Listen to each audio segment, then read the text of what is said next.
Welcome to A Star Witness. Hello everyone, this is Kayla bringing another episode, and today I have with me my mother, Renee. Welcome. Thank you. Good to be here. Good to have you. Well, before we get talking about our health topic for this month, let's have a word of Dear Heavenly Father, thank you so much for this beautiful day that you have given us. Lord, thank you for life and health and for giving us all of the information because you have told us that you want us to prosper and be in good health. And Lord, we praise you for giving us all of the information at our fingertips so that we can be the best we can be to serve you and to serve others. But Lord, we ask that you help us to continue to learn and to continue to look after our bodies that you have fearfully and wonderfully made. And we thank you and praise you for all you've done for us. And we ask all these things in your precious, holy, wonderful Son's name. Amen. Amen. All right, so today we will be talking about the importance of exercise. Yeah, did you know in the Bible in Luke 13:33 it says, I must walk today and tomorrow and the day following. So that sounds like we should be walking every day. Yeah, Jesus and the disciples walked everywhere to get to places. Well, yeah, they really had to, didn't they? They didn't have cars. No, they didn't. But even if they did, I'm sure Jesus would have still walked because he knew the importance of being outside and getting that fresh air and that exercise. We're told in the Spirit of Prophecy in SPM page 137 to make the most of physical exercise. Yes, and of course 3 John 2 says, Beloved, I wish above all things that thou mayest prosper and be in health, even as thy soul prospers. And even medical science will tell you that it's not good to sit all day long. You have to get up and get the blood flowing, and so that you're not going into muscle spasms. And there's a lot of health issues that you can get by just sitting down all the time. Right. I was taught in my medical missionary training classes that if you have a job where you sit all day, you should get up once an hour and walk for 5 minutes. Move around, stretch your muscles, stretch your arms, stretch your legs, so you're just not sitting all day long. Now I realize that there's probably some jobs where that's not possible, but if you can, you should try and do that. That is correct, because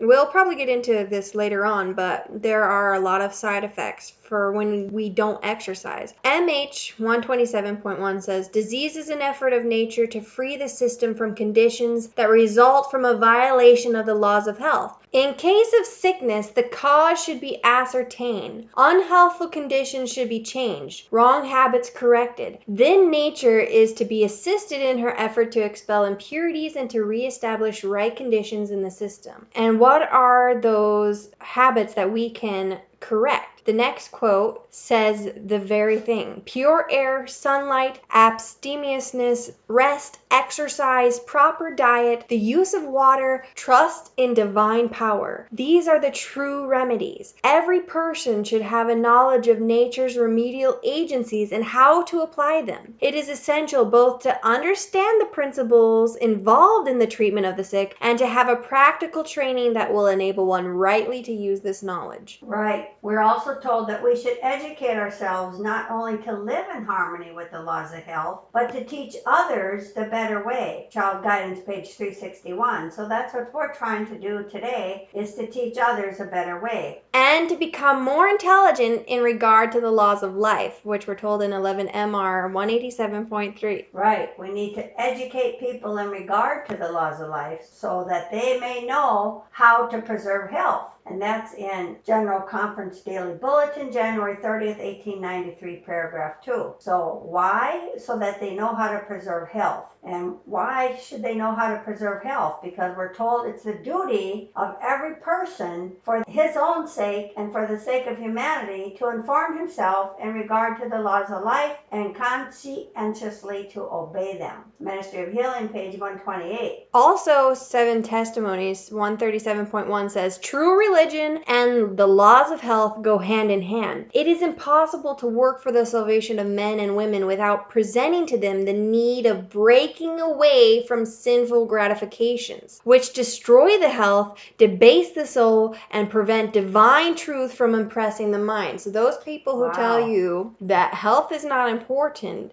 and not a salvational issue, here we are told it is. Right. Because if we don't have good health and we don't follow these health principles, then we can have a debasing of the soul will. And when we're given that divine truth and that present truth, we won't be able to understand it as easily if we aren't eating right, living right, doing what is right. Well, here's another good quote, Kayla. In KC, page 20, paragraph 4, it says, "You are to apply the laws of life and health to your own case. In violating the laws of health, even in doing the service of God, you misrepresent your Maker." Powerful, powerful. Even when we're doing the work of God, we are violating the laws of health and misrepresenting God, because we shouldn't be staying up late to do God's work, or overworking, being intemperate in that, day after day after day. Well, I got to get this done, I got to get that done. We still need to keep obedience in the laws of health. Unless it's an absolute emergency situation. Right. There's always an exception to the rule, but for the most part, a lot of people tend to be workaholics, and they just work 7 days a week, all day, all night, late into the hours of the day, and get up early and start again, and that's very bad. So even if we are working for God, we shouldn't break the laws of health. That's really important. Temperance in all things, we're told. Right. We still have to do it. And proper exercise is one of God's physicians. All of these are God's way of helping us so that we don't have to go to a real physician as often as most people do nowadays. Right. Well, we're told in Councils on Diet and Foods that education should be given on proper exercise. So why? Why would we have to have education on proper exercise? As you said, it's one of God's physicians, and we're told that too in Councils on Health, page 261. So one of the things we're told that proper exercise does is it invigorates the mind, and that is in Healthful Living, page 132, paragraph 2. And there will be an increased vitality, which is so necessary to health, which is found in the same book, in the same chapter, on the same page. And not only will the organs of the body be strengthened by exercise, but the mind also will acquire strength and knowledge through the action of these organs. Wow, that's really powerful. So the organs of our body are strengthened, our mind is strengthened, we're getting fresh air, we're getting sunshine, powerful stuff. Also, the more we exercise, the better will be the circulation of the blood, we're told in Healthful Living, page 132. Judicious exercise will induce the blood to the surface and thus relieve the internal organs, which will promote circulation, giving a healthful glow to the skin and sending the blood vitalized by the pure air to the extremities. Healthful Living again, page 132. And by judicious exercise, they may expand the chest and strengthen the muscles. So we are helping our skin, our blood flow, our brain, our muscles. All of these things are benefiting us, and our skin will be glowing, and people will be like, hey, you look good. That's true. You know, when I first met your dad before we were married, I was waiting for him to come home because I had arrived at his parents' house and he wasn't there yet. And when he walked in the door from work, he worked outside at that time, and his face was kind of ruddy looking and tan from being outside, and he looked good. Well, obviously you married him. Right. We know how that ended. Yeah, but that's true.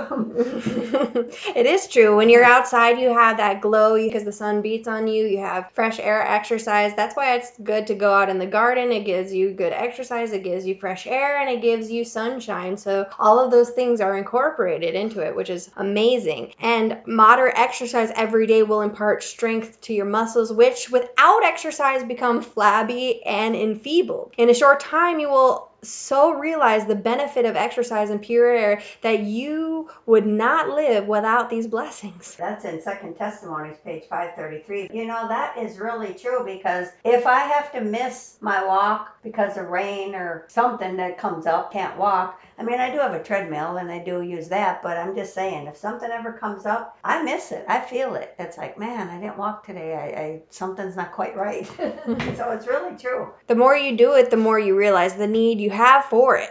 Right. And I used to hate exercise. I admit it. I did not want to walk. I didn't care if I ever walked. I did not like it. And then I forced myself to do it because I knew how important it was and that I needed to do it. And now that I've been doing it, well, for many years now, probably 15 years, but now I realize the importance of it and do know that it's part of my daily life. Just start off small. You don't have to do an hour the first day of exercising. And a lot of people can't go very far because they're not used to exercise. So just go the amount that you feel comfortable with and increase it day by day. And before you know it, you'll be walking that hour with no problems. Right. What I recommend to people who are having trouble walking, I tell them, like you said, just start out with whatever you think you can do, and the next day add 1 minute, and the next day add another minute, and the next day another minute. Because each day you say, well, I can go 1 more minute. The 1 minute's not nothing, and you'd be surprised. Before you know it, boom, you're walking. And you need to work up to at least an hour a day and be walking 3 to 4 miles a day, not at a slow turtle pace, because that's not going to help. You got to get your heart rate up. Yep, and we'll get into that probably further along, but physical exercise, thus in simple language, we may teach the people how to preserve health and how to avoid sickness. So all of these things that we're telling you and we're teaching you is to help you so that you can prevent sickness, especially in this day and age when COVID is such a big deal. We want to do all that we can to prevent getting sick. Right, and that last quote was SPM 137.2. And I've learned by experience that if we would have health, we must take a proper amount of active exercise. That's in HR August 1st, 1873, paragraph 14. So if we want to have health, we got to have exercise. Now we're going to get into what type of exercise is best. There's lots of different exercises out there, and we're going to want to know which is the best for our body. And we're told in 3 Testimonies, page 78, there is no exercise that can take the place of walking. So walking is the best exercise. Healthful Living 130.2 says the same thing. There is no exercise that will prove as beneficial to every part of the body as walking. Active walking in the open air will do more for women and men too, I'm sure. But it says for women to preserve them in health if they are well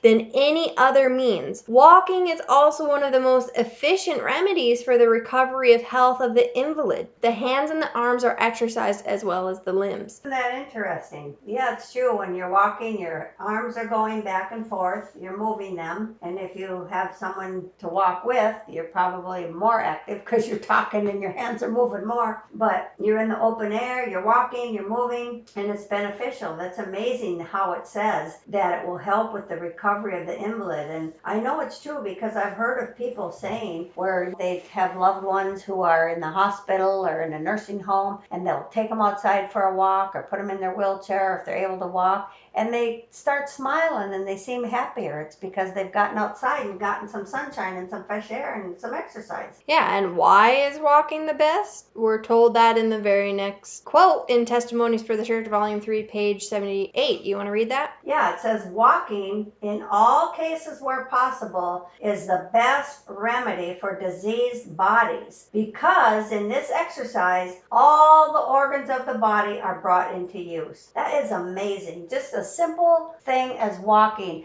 You don't have to have any expensive equipment. You don't have to go to a gym. You don't have to pay for anything. Just get outside and walk. Yeah, because a lot of people can't afford to go to Right. a gym. And a lot of gyms are closed nowadays, too. That's true, too. And even if they are open, they really don't have the windows open and you're breathing in all that stale air. Well, hopefully you're not in there very long. But, I mean, sometimes people are in there for hours and hours and doing all this different stuff. And those that work there, people coming in and going out and they don't have any windows open and airing the place out and you're breathing in all that stale air. It's better to go outside and walk. Also, by it, the circulation of the blood is greatly improved, which we talked about before, and a walk would be more beneficial to the health than all the medicine the doctors may prescribe. And that's the first one is from 3 Testimony 78.2, and the last one is from Healthful Living 177.1. Better than all the medicine a doctor could prescribe. That's amazing. That is very wonderful. I mean, if you're downright sick in bed with the temperature, obviously you're not going to get up and walk. But there's a lot of times when people will say, oh, I don't feel good, or I have a headache, or they have a cold, or some small thing,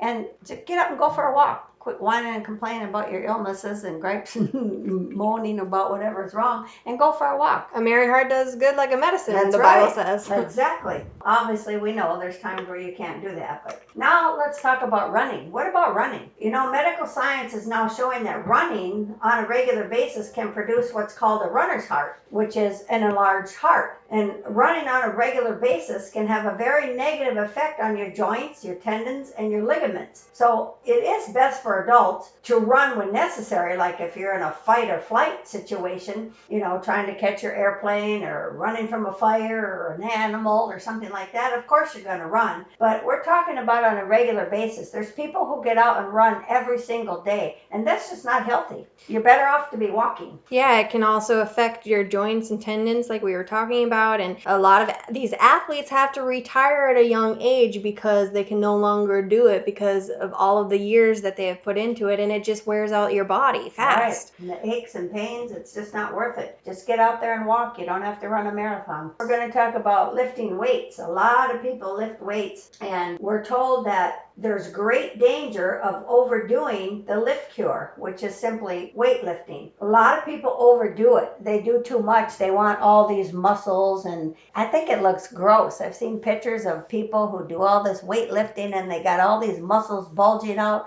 all over their arms, their legs, their body. It looks nasty. Yeah, it's not that lifting weights is bad. You just have to be careful not to overdo it so you're doing it so much. Right. You don't want to do it too much, and you don't want to do too heavy. That's Right. not good either. Moderation is the key for this. And there is this quote from 3MR 366.2. She says, "There is the lift cure. This, many suppose, is doing a great deal of good. It may be if this is not overdone. But the result has been presented to me. The muscles of some never recover. A strain that is unnatural is brought to bear upon the sinews, muscles, and nerves, which the machinery was not made to endure." So we have to be very careful not to overdo it, but you can do it. Just be very careful, know what you're doing, research it out, have somebody to help you to make sure you're on a schedule, that you're not doing too much on a day. You just got to be very, very careful. Right. We're also told there is to be no violent or unnatural strain put upon the human machinery, for all the works are very delicate. There is such a thing as injuring the vital organs when the human agent does not understand how or when. And that's in 3MR page 367. So now people will say, well, how do we strengthen our muscles then if we shouldn't be lifting all these weights? Well, in order to strengthen the arms and chest, we have taken excellent movements in scrubbing woodwork, sweeping floors, washing dishes, and washing clothing upon the old-fashioned rubbing board, which we would recommend as far better instrument to strengthen the arms and chest than the back-breaking washing machine. That was Health Reformer, August 1st, 1873. So back in that day, back in 1873, that's what they did to strengthen their muscles. And we can still do some of that today. We can scrub woodwork. We all live in houses that your baseboards get dirty, your ceiling might get dirty, the trim above, and you can get up there and clean it. Everybody washes dishes, and sweeping floors, that's obviously got to be done, whether you vacuum or use a broom. So a lot of this stuff is strengthening your muscles. Also, gardening is a really good one. And she goes into this in the next thing in HR August 1, 1873, paragraph 14. She says, "We take movements to strengthen the ankles and muscles of the limbs in climbing the mountains, prospecting and gathering flowers." You can get muscles by gathering flowers. Yeah. "And frequently we descend with our arms loaded with broken wood, which is scattered plentifully upon the mountains. We are becoming strong by healthful exercise. We enjoy physical exercise after close application to riding several hours each day. We sometimes become weary, but we rest and sleep well through the night, and in the morning feel fresh and ready for our day's duty." You know, that's really true, because when you get outside and you are outside walking, exercising, whatever you're doing, gardening, you do sleep better at night because you've gotten all that fresh air in your lungs and sunshine, and it does make a difference. Now we're going to talk about when to walk. So we're told in ML 136, paragraph 5, morning exercise and walking in the free, invigorating air of heaven, or cultivating flowers, small fruits, and vegetables is necessary to a healthful circulation of the blood. It is the surest safeguard against colds, coughs, congestion of brain and lungs, inflammation of the liver, the kidneys, and the lungs, and 100 other diseases. Wow, that is amazing to me. Yeah, it really is. So morning exercise is the best time to walk. And a short walk after a meal with the head erect and the shoulders back. Exercising moderately is a great benefit. CD 103.3. Because it helps your digestion too. I started that practice, well, quite a few years ago now, but I didn't at first. After a meal, I do go for a short walk. And it really does help you not to feel, of course, you're not supposed to overeat anyway, but it helps with your digestion. The worst thing a person can do is go lay down. Yeah, and also it's very interesting that she makes this distinction that we need to have our head erect and our shoulders back. A lot of people don't have good posture, and we will get into that in a podcast, maybe next month. Anyway, she says a walk, even in the winter, would be more beneficial to the health than all the medicine that the doctors may prescribe. So obviously you don't have to go out if it's way too cold out there. And I mean, of course, people who live in the north can't really go outside too much when it's dead of winter. But if you can and the weather is good, even in the wintertime, walk through that snow. Well, we are counseled that we should get out and walk unless it's raining or snowing. Even if it's cold, we're told to put on more layers. Now, if it's super windy and 20 below, no, you don't go out in that. 40, 50 degrees, 30 even, if people up north are used to that. You can dress warm and still be outside. I remember you as a child and my other children be outside playing for hours in the snow with your little snowsuits on, and you had layers on underneath that and hats and mittens. I couldn't even get you in the house sometimes. It'd be like, hey, food's ready. Then you'd come. Hey, a good snowball fight is excellent for the muscles. Yeah, right. That too. A friendly snowball fight. Right. No ice. So when we're told too in 2 testimonies, when the weather will permit, all who can possibly do so ought to walk in the open air every day, summer and winter. But the clothing should be suitable for the exercise and the feet should be well protected. So that's just what we said. The clothing needs to be suitable. Obviously in the summer, you're going to wear lightweight clothing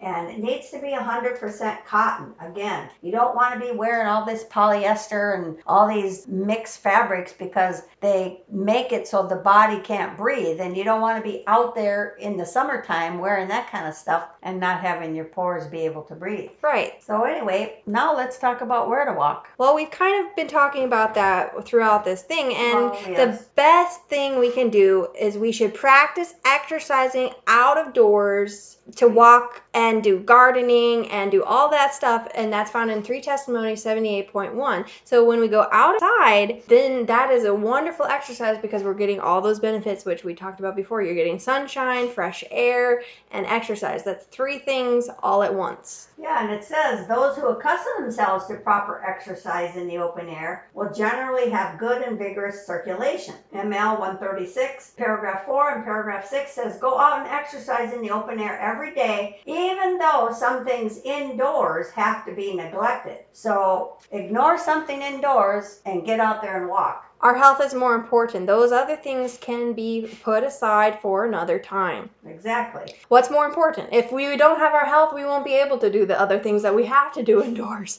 So it's really about prioritizing and making it a priority, which it is a very important priority. And why outdoors? Well, we kind of touched on this, but let's get into it deeper. 2T 533.1 says, by active exercise in the open air every day, the liver, kidneys, and lungs also will be strengthened to perform their work. Bring to your aid the power of the will, which will resist cold and will give energy to the nervous system. Amen. That's a great quote. Now we touched on this too, but here's the quote about why not in a gym like 24 Fitness, Bally's, Gold Gyms, or other gyms. Well, the quote says, rooms that are not freely ventilated daily are not fit for use, not admitting pure air and the rays of the sun. It is dangerous to health and life until the outside air shall have circulated through them for several hours. Every room should be thoroughly ventilated every day. Every room should be daily thrown open to the healthful rays of the sun and the purifying sunshine air should be invited in. This will be a preventative of disease. The confined air of unventilated rooms meets us with sickening odors of mildew, and the impurities exhaled by its inmates are poisonous to the system. So that's why it's not good to be in a gym exercising unless they air it out for several hours every day or have their windows open. It's really can cause disease and make one sick to be inhaling everybody else's air. Now that would be a really great idea, to have an open concept gym where you have that natural sunlight coming in, you have the windows open, have walking paths, have gardening,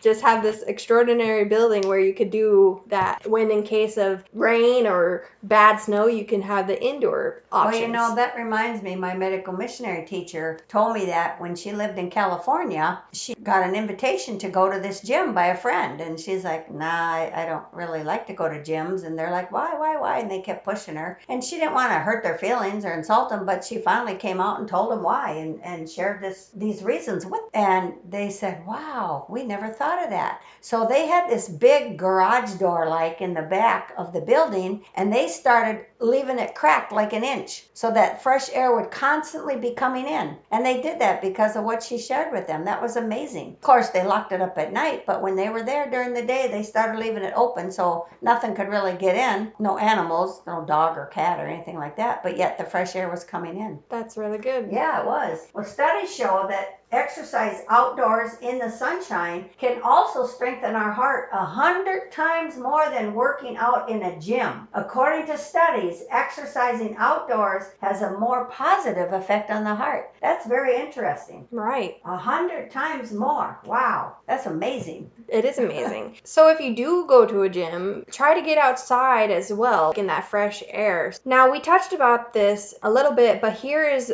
the exact quotes about how we should have good posture when we walk and how to walk and a brisk walk. So in HR November 1, 1880 and CD 103.1 and Second Testimonies 530.2. Here's all of the quotes. She says, taking a brisk walk in the open air and a short walk after the meal with the head erect and shoulders back. Even when you're doing a brisk walk, when you're not doing your digestion walk, when you're walking and you're exercising, you need to have that good posture with your head erect and your shoulders back, because good posture is also good health. Brisk yet not violent exercise in the open air with cheerfulness of spirits will promote the circulation, giving a healthful glow to the skin and sending the blood vitalized by the pure air to the extremities. So this is also very important, our attitude going into the exercise. We said this, a merry heart does good like a medicine, and that's for in every instance. So when you're out there exercising, don't be complaining in your head about, oh, I hate doing this, I can't stand this,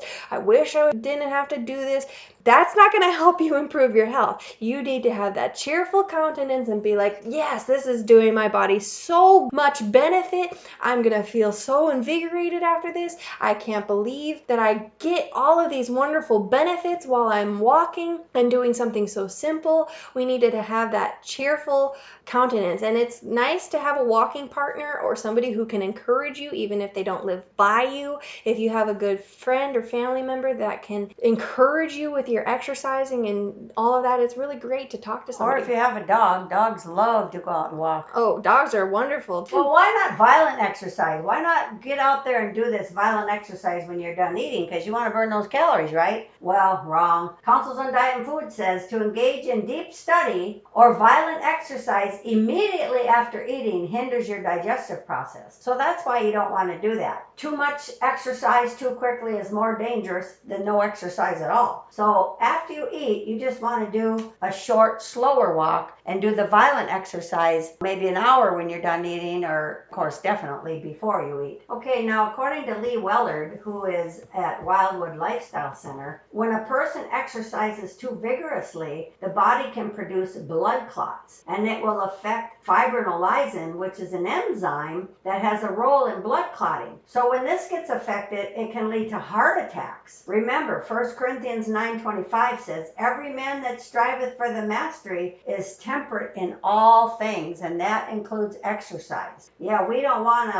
have a heart attack, so we have to watch our walking. Right, and H.R. April 1, 1872, paragraph 5 says, hours should be spent each day in walking or in working in the open air when the weather will permit. So she's talking about hours, not just Right. a little bit, but for a couple of hours at least. Well, if a person walks at least 2 to 4 miles a day, plus you walk 10-15 minutes after each meal, and you do some outdoor work in your garden, like in the summer, or if you have to rake leaves in the fall or whatever, shoveling snow in the winter, if you're unfortunate enough to live up north, you will get your exercise, no doubt about it. Now, they say that 10,000 steps a day should be your minimum, but that's about 3 to 4 miles a day. That depends on how fast you walk. I mean, how long your steps are and stuff. But if you're walking 3 to 4 miles, you're going to be fine. That's a good amount. I walk 5 miles a day, except on Sabbath. Sabbath, I don't do my vigorous walk, but I do my digestion walk. But if we go on a hike or something to a nature center or a nature park where we're walking on a trail or something, walk a couple miles or something, and that's good too. But that's my day off. 6 days a week, I do 5 miles a day, 7 miles a day when I walk with you sometime, and then I'll do another couple miles. So I'm getting enough of my walking in, which is great, and I love it.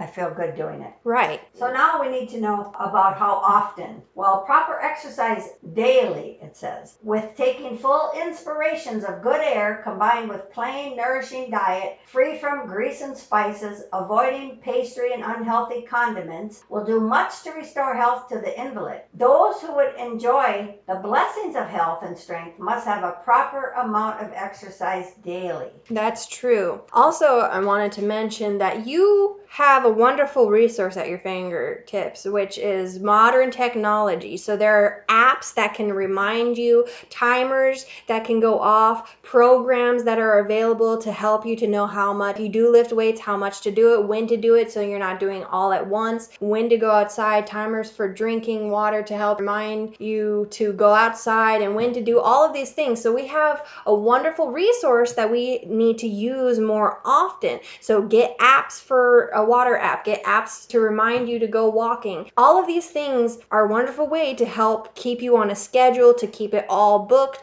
and just to have that schedule so you aren't frazzled and like, oh my goodness, I forgot to go out and do walking, or I overlooked the time. We have to have that schedule, and it will help you a lot. So what happens when one doesn't exercise? Well, we're told in ML page 136 that it is the inaction of the human machinery that brings suffering and disease. And then we're told, the next paragraph says, more people die for want of exercise than through over fatigue. Very many more rust out than wear out. So yeah, when you're not exercising those muscles and doing what you're supposed to be doing, you're going to suffer and you're going to have disease and sickness because you need to be active. Without physical exercise, no one can have vigorous health, we're told in CT page 307. So we need to get out and exercise. Our body is a well-oiled machine, and we need to oil it. And part of oiling it is exercising it. And in some cases, want of exercise causes the bowels and muscles to become enfeebled and shrunken.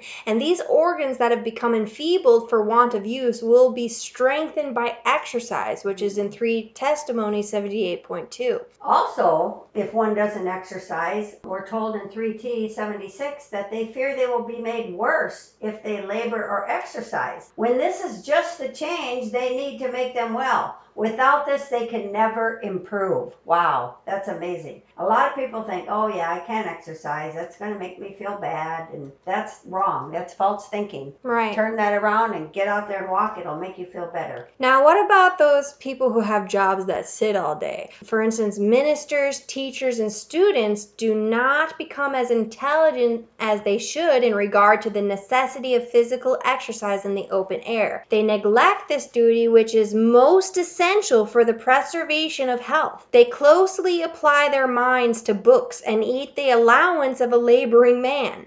Under such habits, some grow corpulent because the system is clogged. Others become lean, feeble, and weak because their vital powers are exhausted in throwing off the excess of food. The liver becomes burdened and unable to throw off the impurities in the blood, and sickness is the result. And that's found in CH 572.1. That's very true. Like I said before, every hour you need to get up for 5 minutes and go for a little walk and stretch out. Yes, that is very beneficial. And as somebody who has a job that she sits down for most of her day, I do notice it is nice to get up every once in a while and stretch my legs and go for a little walk. And it just helps with back issues and your legs to get stretched out. And it helps a lot. Right. Well, what about the sick now? We did talk about that a little bit, but we're told in SPM 137.2 there's a work to be done in treating the sick with water and teaching them to make the most of sunshine and physical exercise. Thus, in simple language, we may teach the people how to preserve health and how to avoid sickness. And then in Counsels on Health, it says those who are feeble and indolent should not yield to the inclination to be inactive, thus depriving themselves of air and sunlight, but should practice exercising out of doors and walking or working in the garden. If invalids would recover health, they should not discontinue physical exercise. 2T, page 528. So those who have those sedentary lives definitely need exercise. And we kind of touched about this on a previous podcast, but if you remember when we talked about when COVID first came out, we were talking about combating the diseases. And one of the things that they did when smallpox came out, they placed their beds outside in the fresh air and sunlight,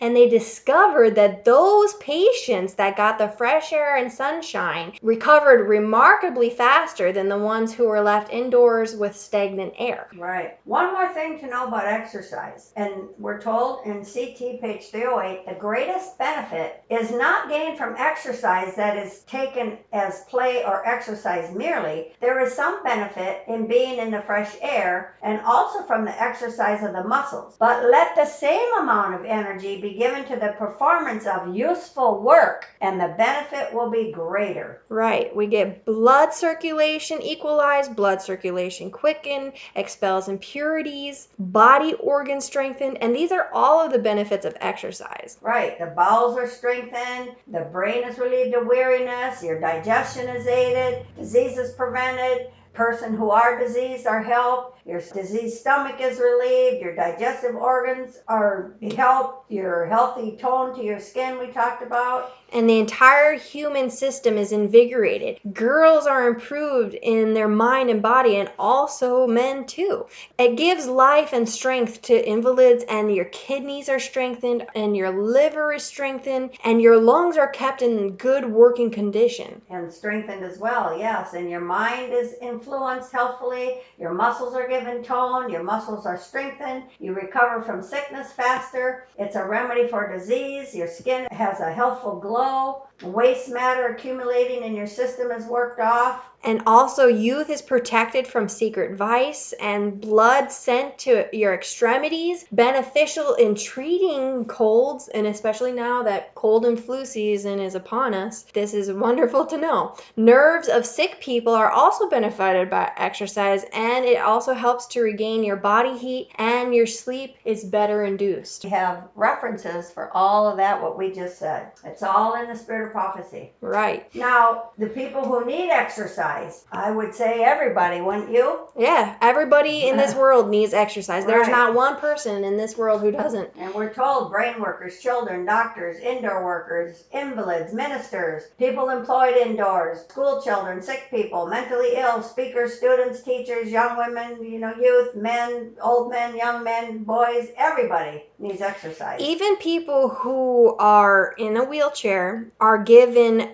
physical exercise to strengthen the muscles that they can use. Right. If they can't get up out of that chair and walk, they can sit there and move their arms and lift their leg and do all sorts of things that they can do sitting there. I'd say the only people who can't really do it are the ones who cannot move, like the quadriplegics, right. the coma people, and Right. all those types of people. But even if in a hospital, you'll notice that they'll move those patients side to side so they don't get bed sores. Right. And so even in the hospital setting, we just have to do it. If you can do it, do it. That's the principle. Right. Medical science even confirms all that we've said. It talks about exercise, how it can relieve arthritic pain, cuts prostate and cancer deaths, fights the flu, lowers your colon cancer risk, prevents disease, lowers breast cancer risk, all kinds of things exercise is good for. And so medical science is backing up what God told the prophet many, many years ago. And it's never too late to exercise. Even if you've never exercised in your whole life and you're middle age, do it anyway. There's lots of medical science articles on exercise and walking. We can provide those if you're interested. You can burn calories and all sorts of things. There's more information and quotes on walking. It lowers your blood sugar, disrupts your body's circadian rhythm, and it's decreased physical activity, worsens COPD, and too much sitting even causes anxiety. So walk 1 to 2 miles before breakfast is really excellent for the body, we're told in First Testimonies, page 464. A walk before breakfast is really great. Again, in LS 168, 1915, we're told. And it's really beneficial to get up in the morning and walk before you eat. So if you can do that, that's great. For those of you who have to go to work, get up a little earlier and go for a 15, 20, half-hour walk if you can. It's really great. And do some more later. Like we said before, just increase it little by little every day if you're not accustomed to walking, and just add a minute or so every day, or 2 minutes, whatever you feel comfortable with. But get going, get out there, and get moving.